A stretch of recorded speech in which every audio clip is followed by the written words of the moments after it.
Alright guys, this is kind of exciting for me. A lot of people actually asked that I go more in depth with a Connie redesign, and so this is really one of the first videos I've made that is specifically requested by viewers. So we're going to take this a bit more seriously, we're going to go a bit more in detail, but yeah, let's redesign the Connie. So first we need to map out what the constellation layout currently looks like. So I'm going to take some time to do that real quick.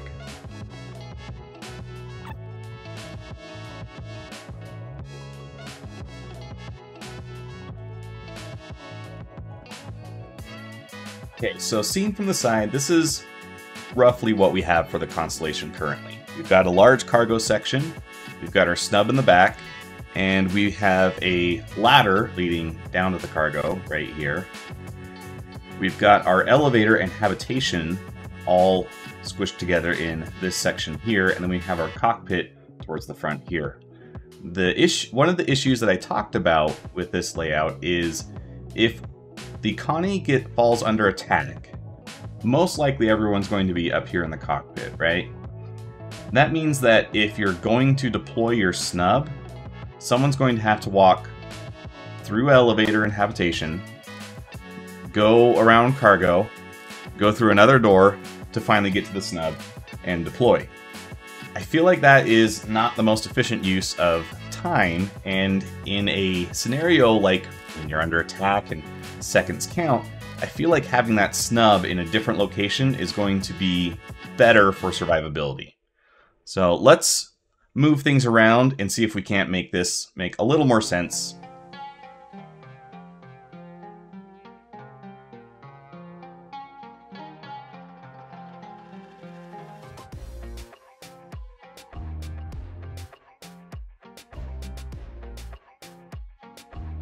Alright, so one of these ideas actually came from you guys, the viewers.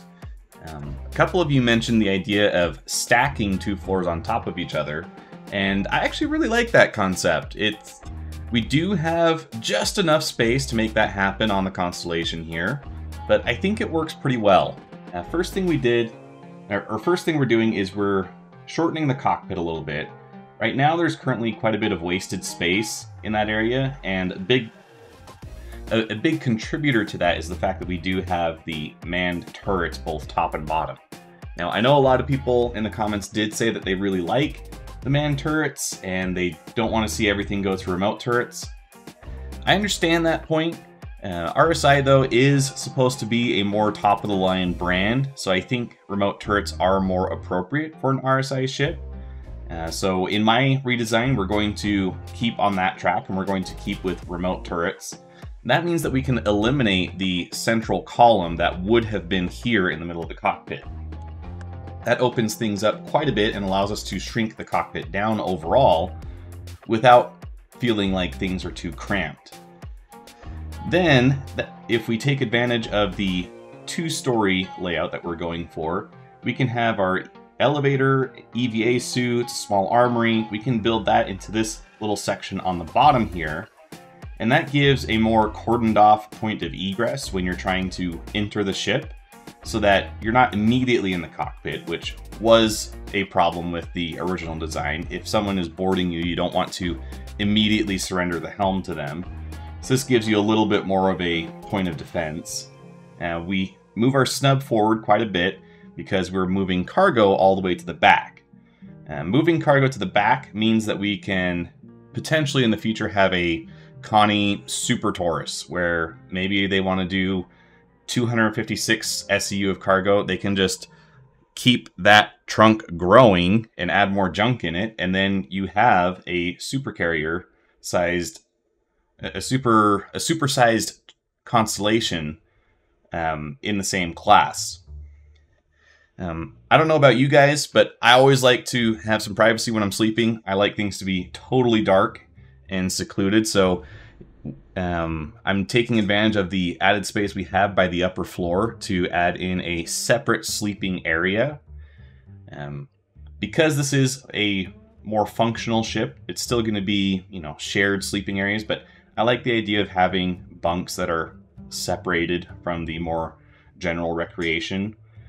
And speaking of recreation, we now have a room just for that. So taking advantage of the extra space afforded to us, we can have a table that's a little more comfortable to sit at. We can have a proper restroom for our crew members. So I feel like this is a pretty good layout. Let me know what you guys think. But I was really happy to see the comments that mentioned having a second story, because I think that makes this ship work a lot better. Let's add a bit more detail. I didn't do a side profile in the last video, so let's start with a drawing of what the side profile is going to look like, and I'll catch you back once I've added some more here.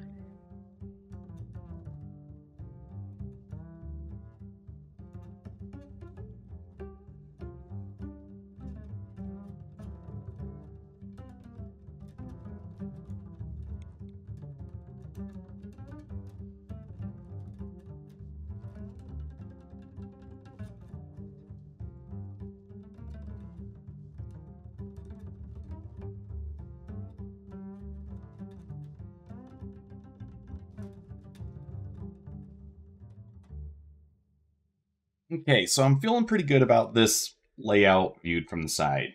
I've added in a few more details that we can kind of envision some scale going along with this stuff.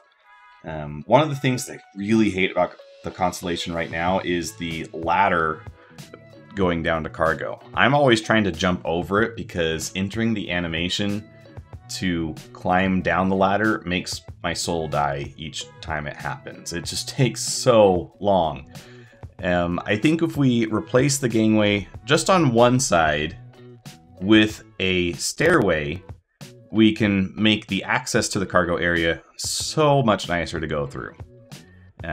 This design has the,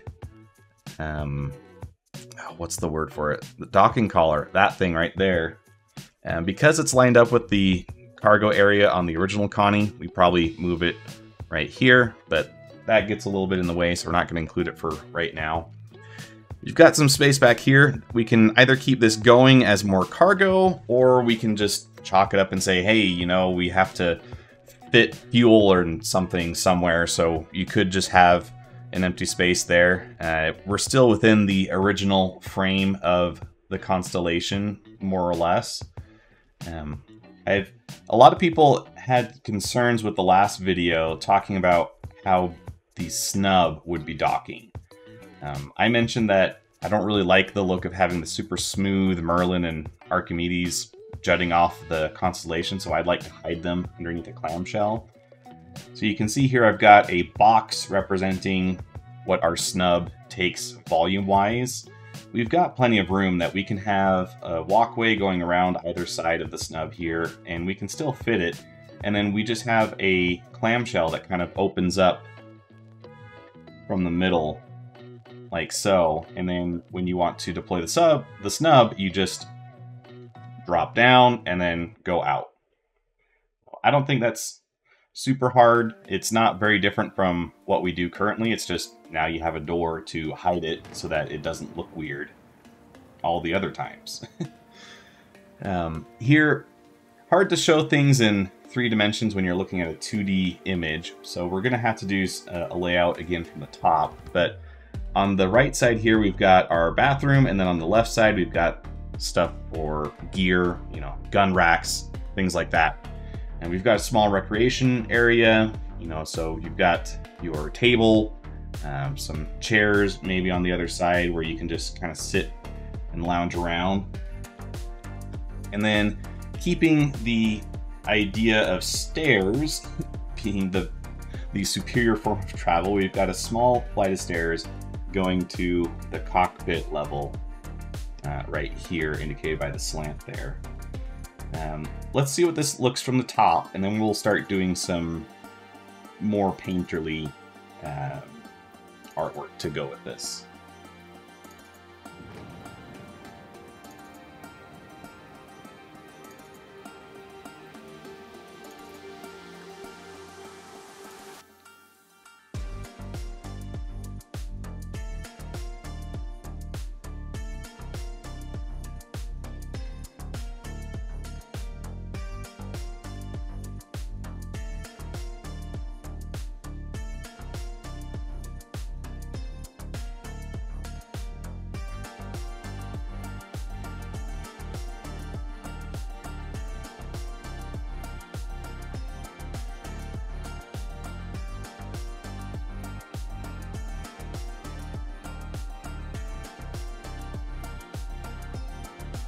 For you guys, it's been mere seconds, but for me, it has been a couple days. We're going to keep on doing our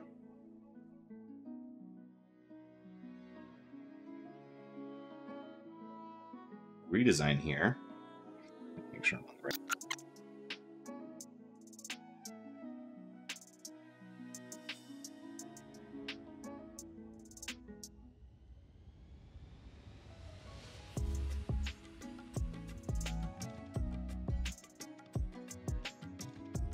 Alright, so I've done rough layout of the top. So if we start here at the cockpit area, let's see, I'm going to go to a new layer and go for a bright color so that y'all can see what I do. Yeah, that's good. Okay, so here and here, we've got our remote turrets. This was a subtle point of contention for some people. I know a lot of us are fans of the manned turrets. Remote turrets have a tactical advantage. They're better protected, and they also take up less space, so they're more practical. And with RSI being more premier line of ships, it makes sense to have remote turrets and have the nicer option as compared to manned turrets.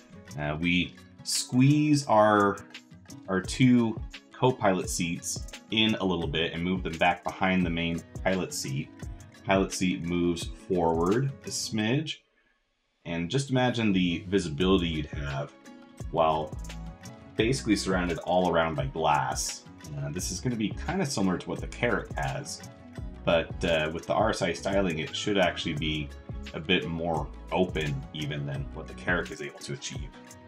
Moving back into our new recreational area, we've got the lounge bench here, or I guess couch is probably the word more people use. We've got our table, and because of the extra space afforded us by having 2 floors, we can have a permanent table instead of one that's kind of broken and doesn't always raise and lower correctly. Got a little section for our armory. We've got our shoilet over here. And then we've got our sleeping quarters. And in this case, it's literally just beds. Nothing else. Very simple. On the well, from my perspective, it's far side, but I guess it really depends on how you're looking at this. But anyway, on the right side, let's stick with that. Starboard. On the starboard side, we have some stairs going down to the cargo area. So no more stupid ladder here, because I hate that thing. I'm always trying to jump over it. We've got our gangway. So, oh, and shoot, there should actually be... It should actually wrap around the back, too. Oops, gotta go with the right color. Just kind of color this in to denote that this is higher than the floor of the cargo bay. The stairs kind of sink down, so they'll stay uncolored. Just to kind of give this a little bit of a visual separation so that it makes a little more sense to me when looking at this.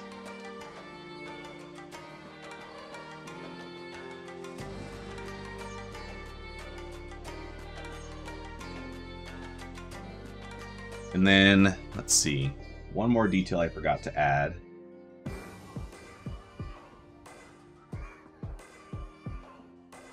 don't think we place this again.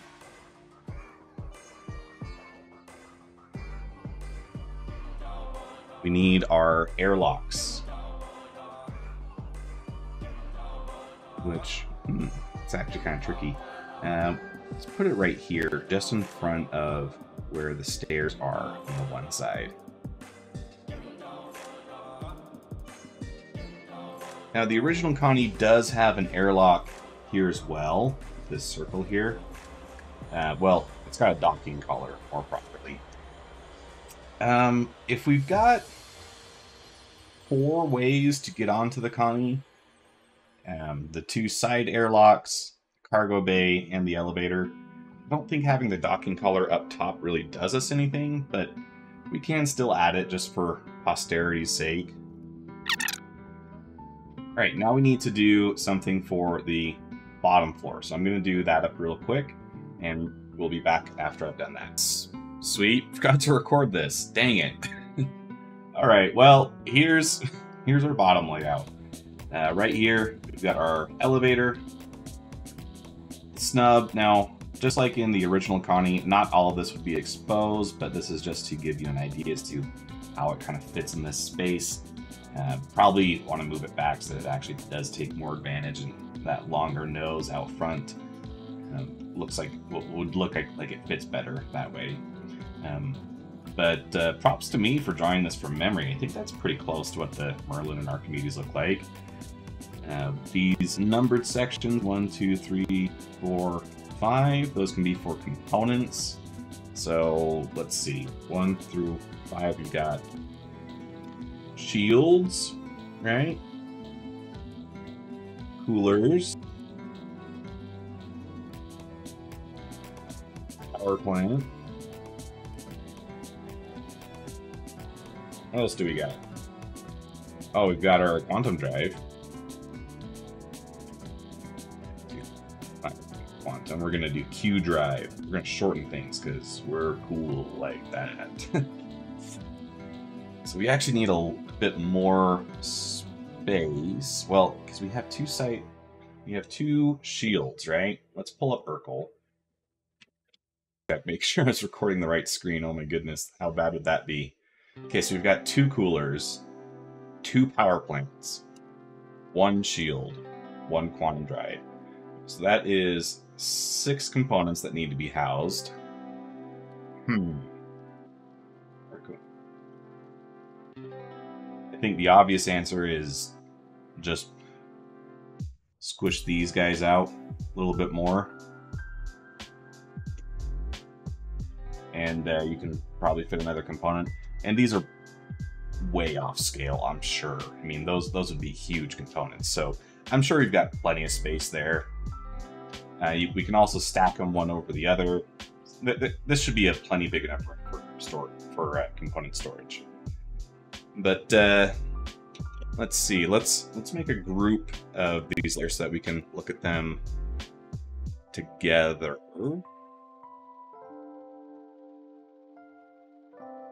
So we're going to call this bottom floor layout. And we'll call these two the top floor layout.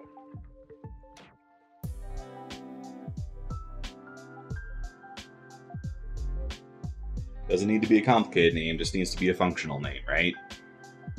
So now, oops. Now I can toggle visibility for these one at a time.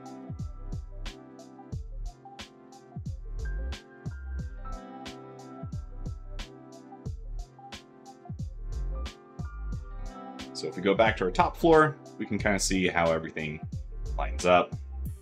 I think we're doing pretty good. Cargo space is obviously kind of a big empty space across both of them, but that's how it kind of needs to be. It's a big empty space to put cargo. Now we're going to go for the paint over, and this is where I'm going to add a bunch of aesthetic details to the exterior. Now that we've kind of mapped out where we want everything on the interior of the ship, now we need to kind of give an idea of what this would look like from the outside. And this is the more challenging part, in my opinion. I am an artist, but I wouldn't say I'm an amazing artist. I just practice more than the average person who doesn't practice at all. So anyways, this kind of puts me on the spot. I don't want to get too much harsh criticism. But let's hide the... Yeah, let's do that. Let's hide those so that I can use my top layer as a reference. And then I'm actually going to just kind of color pick off the source image here. That's going to help me get some more true to what the Connie looked like colors.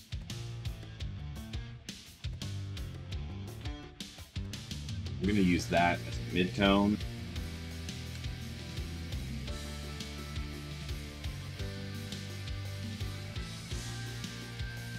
And I'm going to... But you know what I'm going to do? I saw this trick somewhere else. I'm going to create a palette layer.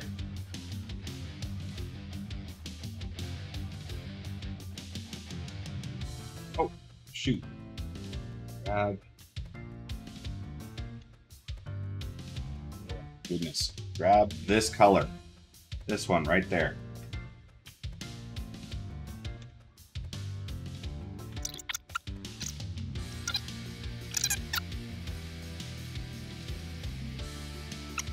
We're also going to turn on symmetry. That'll double up the time. Double up my speed here.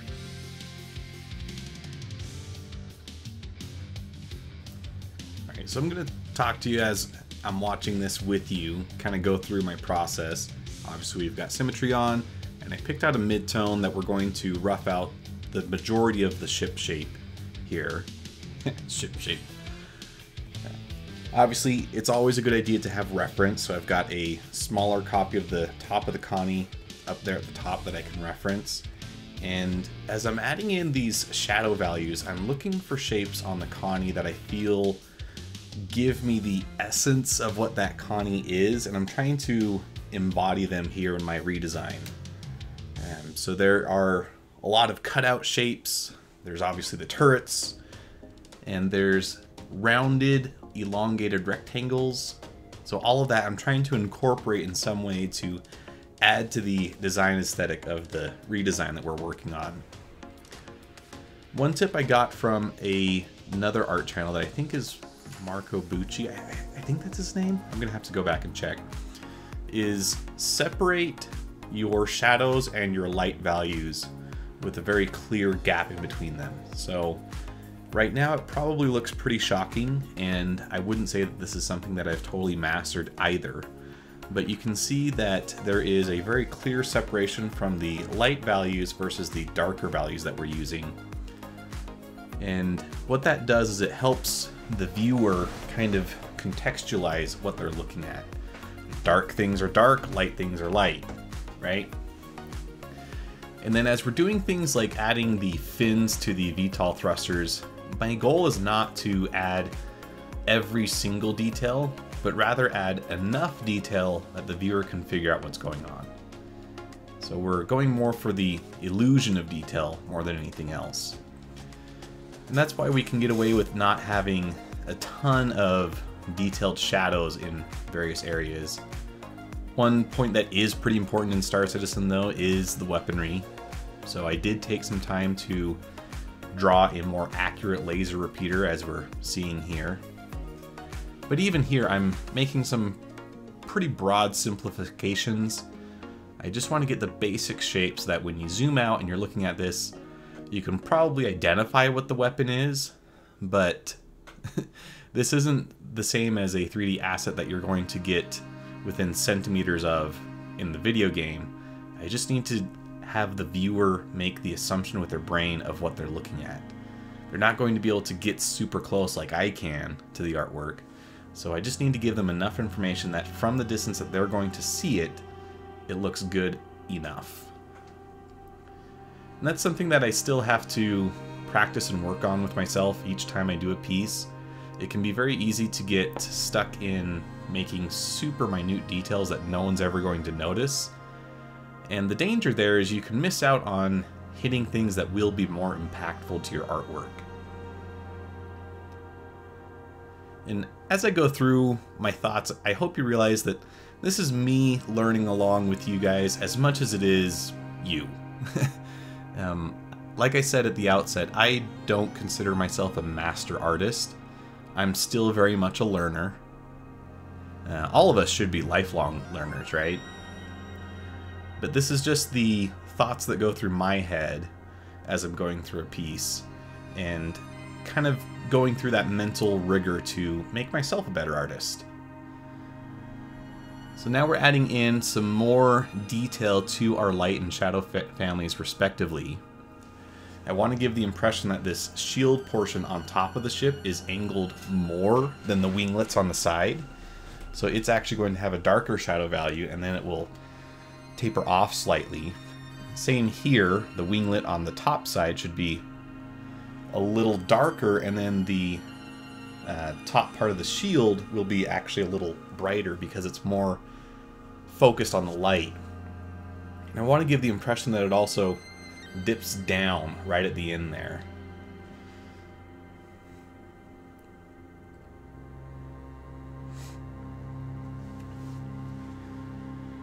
And in my design, I have the turret kind of recessed a little bit into the top of the ship. I feel like that kind of gives it the protected look. It's going to be a little harder to hit from enemy fighters. It also gives it kind of a designated place on the skeleton of this ship.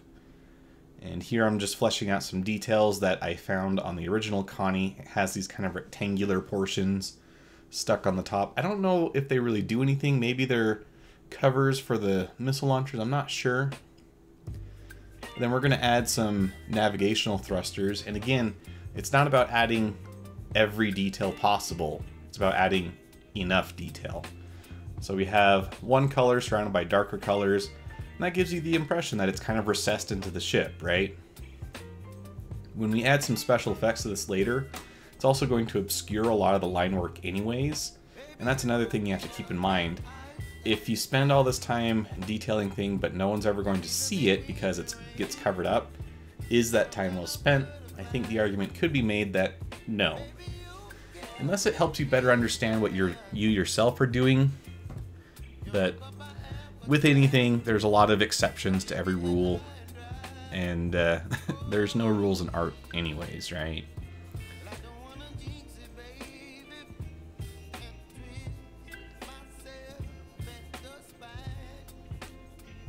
You can see we're adding a bit more detail to the light and shadow families again, picking off areas that should be in full highlight, accentuating those a bit more.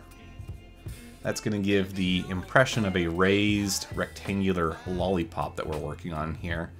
And this is another shape that I found on the original constellation that I felt if I included in my design, it would really bring the old Connie to mind when viewers look at this.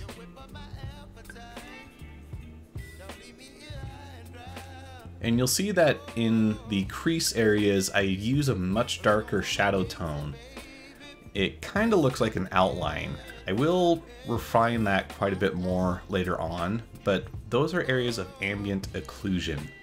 So when you have a crease, light struggles to bounce into those areas more than just being a shadow volume. And what that creates is a darker spot that sometimes does look a bit like an outline. And those are generally going to be the darkest part of your piece.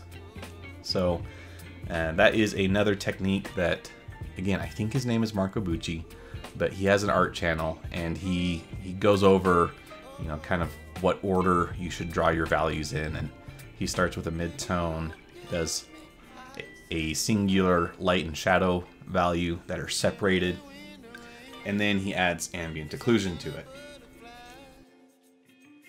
Alright, let's take a quick pause here and kind of take some inventory as to what we've done. Obviously we've added the... I better add another layer, otherwise I'm going to end up scribbling all over the artwork I've just done.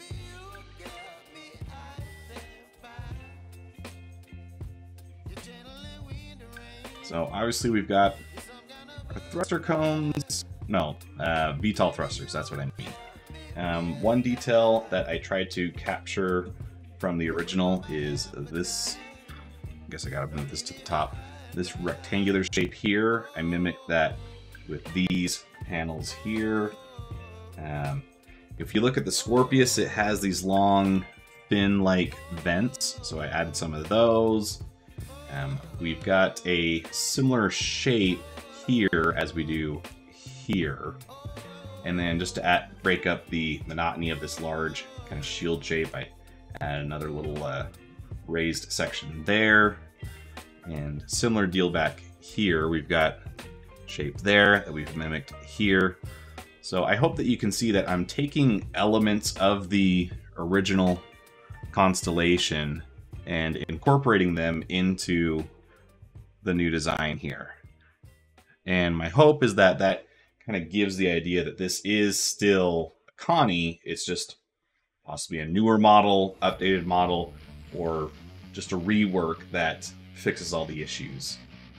One thing that people suggested in the comments of the last video going over this topic was, maybe they don't rework the Connie as extensively as I'm talking about, but maybe they release a Mark II. So that's what we can think of this as, the Mark II Connie. Now we still need to add the engines, and that is going to cover these finned sections here. So I'll be a little sad to see those go, but we'll know we're there, right? And that's the thing, is you have to design a ship that's going to look good from various angles, and that means designing things that you can't see from every angle. But I'm gonna have to take a pause here. I've been drawing for 2 hours now. I need to take a break, and I'm going to continue this at probably tomorrow. We'll see. Right, day 2 of working on this drawing. Taking a look at where we left off before. I think now we need to start working on adding some engines. I could keep going on detailing over and over and over. What I'm actually thinking is this might be simple enough that I could model in SolidWorks reasonably easily. So I want to get enough detail on here that I know what it looks like, but then I want to switch over to doing some parametric modeling. That would give a pretty easy way to 3D print this, actually, which would be pretty sick. So, what was I saying? If we look at the engines, they have kind of a curve in towards the middle. They've got an outward angled front nacelle. We've got some fin shapes on the back, which I think I actually want to change a little bit. And then we've got some fins that kind of hang off like that. It's compared to what CIG does now, it feels very early work to me. Let's pull up what the Scorpius looks like.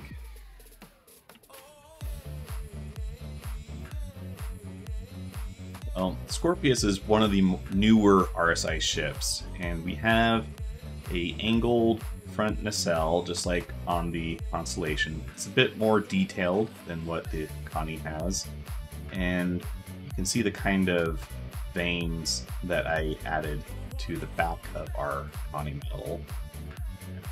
Instead of going for round thruster cones, they've gone for more of a square shape. See that here, and that's pretty consistent with a lot of the newer RSI ships. So I think I want to experiment a little with the engine design for the Constellation. Let's see if we can get something that is kind of like the Scorpius but beefed up. Odd job from the editing bay talking to you again. Why did I let you guys vote? This video ended up being so long to record. I know I said I had 2 videos about halfway done. That was total crap. I had to draw pictures for like 4-6 more hours before this video will be complete from my perspective. Everything that you're seeing right now is sped up 1000%. But we're going through a pretty similar process. Roughing out the shape in some black pen, blocking out that shape then with our midtone, and then we're going to paint over that in light and shadows and add some more refined details in a secondary sketch layer. So you can see that I'm going through and reworking some of the shapes here, just kind of fixing some of the things I didn't like. One of those being I had both of the nacelles, the front and back, angled the same way. In the final version, they're going to be making kind of a V with each other. And our thruster cone, it is going to be square, but it's going to be swept forward. So from the top, you do actually see a little bit of the opening, I guess. Getting some detail in on those front nacelle fins. And again, darkest part of your drawing is going to be those areas of ambient occlusion. So the right angle formed between the engine body and those fins, that's going to be where you're going to find that ambient occlusion. So that part needs to be quite dark. We've made the angle of that front nacelle a bit more mild, adding in a navigation thruster here. Same thing as what we did in the front. Not trying to add every single detail to it, just enough detail. And working on the second engine, it's kind of a deal where it's second verse, same as the first, except everything is reversed because it's now facing opposite in respect to those light and shadow families. And right now you'll see that the engines do look very disjointed from the main body of the ship. We are going to fix that, don't worry. Basically, we don't have the light and shadow of the engines interacting with the ship body. So once we go back and add some cast shadows, oh, look, there it is. Suddenly it looks like that engine is much closer to the ship body, and that's exactly what we want.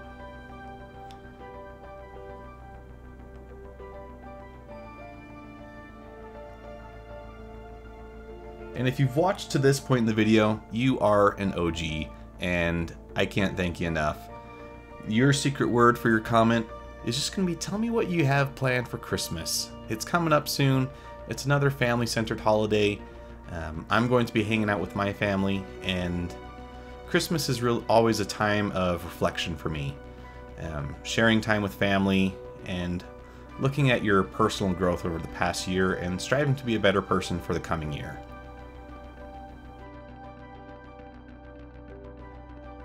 Okay, so I feel like we've got the engines. Oh, I was gonna say we have them in a pretty good spot, but then I just saw something I don't like. Oh, I need to fix these rear-facing vanes. Hold, please.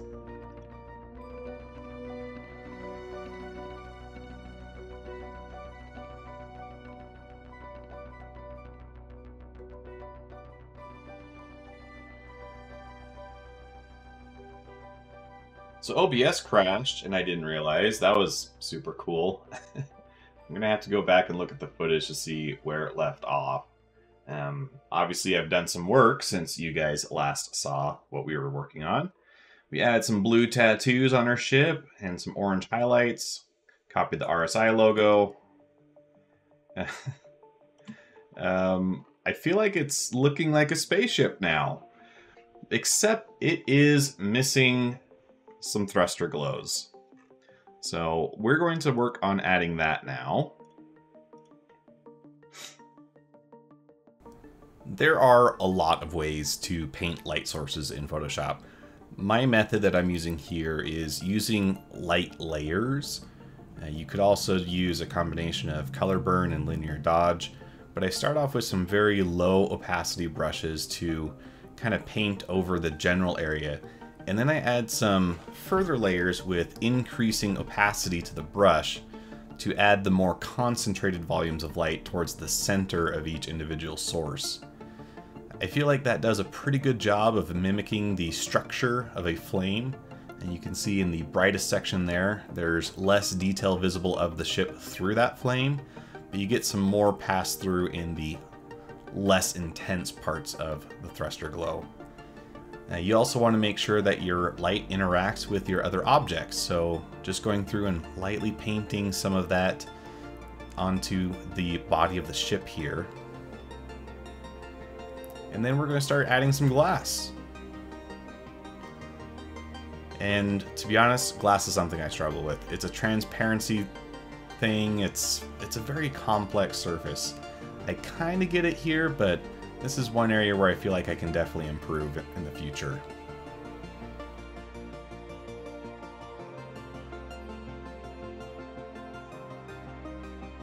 I'm going to do a little bit of a lighting pass. I'm hoping that this is going to bring a little more consistency to everything. Basic technique I'm going to use for this is use a large airbrush and a soft light layer. Just go over just the areas that would be lit by the environment.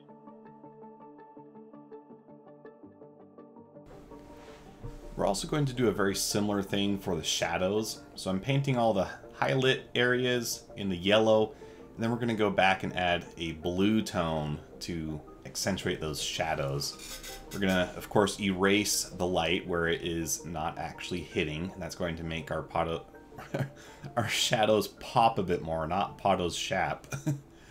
Oh boy, it's getting late, guys. Seriously, never letting you guys vote on the order of video release ever again. This was so long to make. Please give me a like and subscribe at this point. No, I'm just kidding. I'm really glad to have you guys here. Thank you for your support.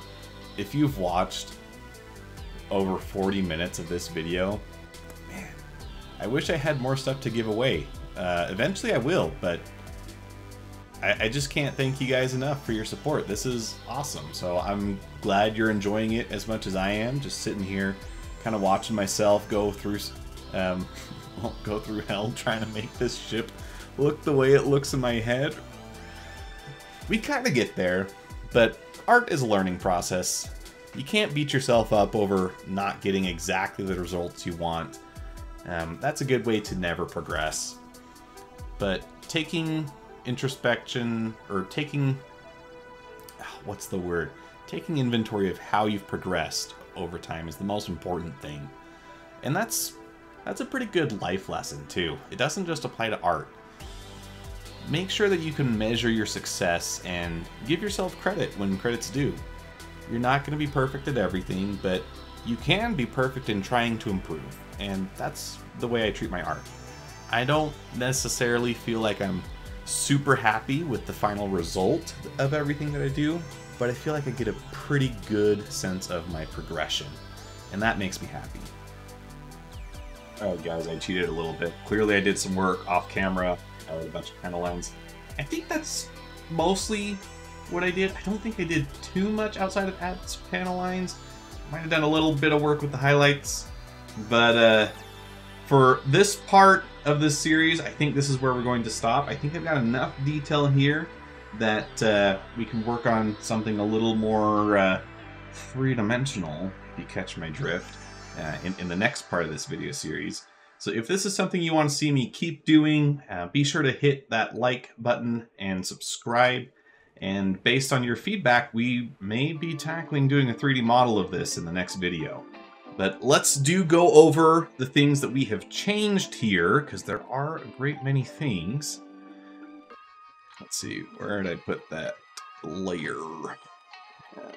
Here we go. All right, so if we look at the top layout, as discussed before, we changed the orientation of the seats. We add 2 remote turret seats. That gets rid of the turret column in the middle, which allows us to shorten the cockpit a little bit, and then also give a little more space to the recreation room for our crew members. We get a better bathroom and armory out of this. And then we have cordoned off sleeping quarters, which makes things a little more quiet and comfortable when you're on those long journeys. Moving back, we've got our cargo area, which now has a set of stairs going down one side so that you can get to the bottom, so instead of that stupid infernal ladder. We've got our airlocks off to the side, and then we've got our gangway that goes all the way around it as we do in the typical ship. Back here we could have, like in the Taurus, you have that special double layer unable to scan cargo area, so we could have that here. Or we could just leave this area blank. It's not a ton of space we're losing out there. If we switch to the bottom layer, and first I'm going to bring it right over what we have here so that you can kind of see how things line up.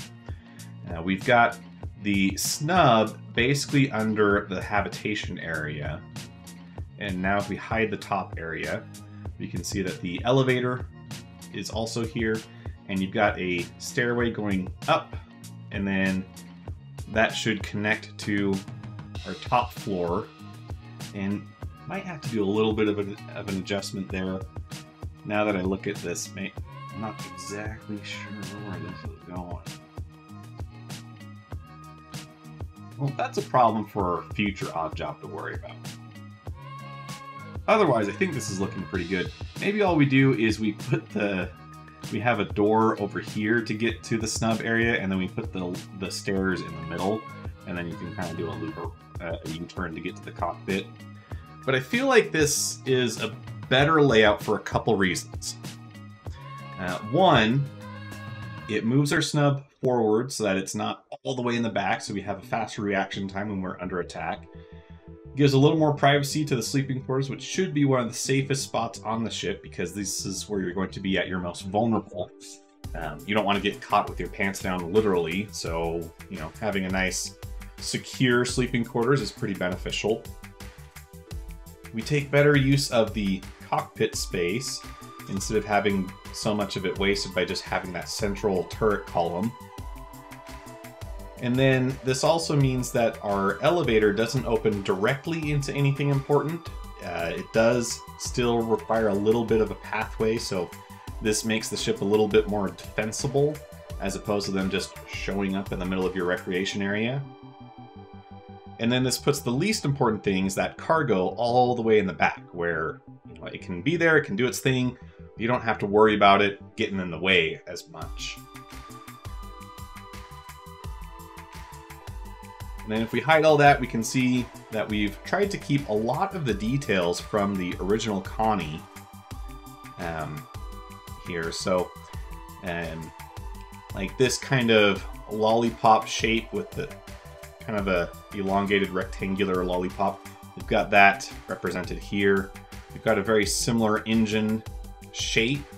The design is a bit different, but it's a very similar shape. Thruster cones are more reminiscent of what we see on modern RSI ships. And then we have the more arrowhead-shaped profile to the ship overall. Now we've still got our VTOL thrusters, because that is a very important detail to the Connie series, and I'm sure we could put some covers over this, but for this drawing, I think I'd just like to leave them open and exposed like that. Panel lines all over, did go through and add some of those. We've got our blue and orange tattoos on the ship. So I think that this does a pretty good job, in my humble opinion, of course, of paying homage to the original Constellation while updating its design a little bit. And at this point, I'm going to leave it in your guys' hands. If you guys want to see more of this, and if you want me to add a third dimension to this, let me know in the comments below. If this gets enough attention, my hands will be tied. I'll have to model this thing, which I'm not exactly looking forward to, but it could be an interesting challenge. So let's see how we do. But until then, like, share, comment, subscribe, do all the YouTube things, and until next time, this is Odd Job Entertainment, signing off. I do, of course, need to talk about MonsterTech. They are the sponsor of my channel, and they have been great to work with. This is most likely going to be the last video I put up before we're actually doing a giveaway. So if you have not put in all the entries that you want, make sure you go back and watch my, at this point, very impressive backlog of videos that are all part of this giveaway, so you have the best chance of winning. As far as giveaways go, I mean, hey, this is one of the best ones you're going to have a chance of winning. There is a max of 1,000 people that you're competing against. So your odds are pretty good compared to how giveaways usually go. But MonsterTech is a great company. They took a chance on a small YouTuber, and I am very grateful to them for that. I'm grateful for the opportunity I have to give back to you guys, my viewers. This has been an incredible year of growth and success. I'm finishing this up late in the evening on December 3rd, but I'm really happy with how much we've grown as a channel together. So thank you for your support, and I feel like this is just a small way to give back to you guys, and that's what makes me really happy to have MonsterTech as a sponsor here.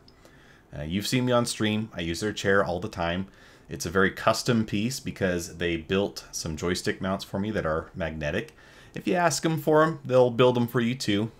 I've added a footrest to it and made my own little tweaks to it, and it's a great chair. It's wholly designed for flight sim enthusiasts, and that's perfect for us nerds. But I did reveal your secret word earlier in the video. I think it's around the 40-minute mark. So if you're just trying to catch the end, I am going to make you dig for it a little this time. I got to give you that last challenge before we give before we give our joystick mounts away, courtesy of Monster Tag. But this time for real, this is Odd Job Entertainment, signing off.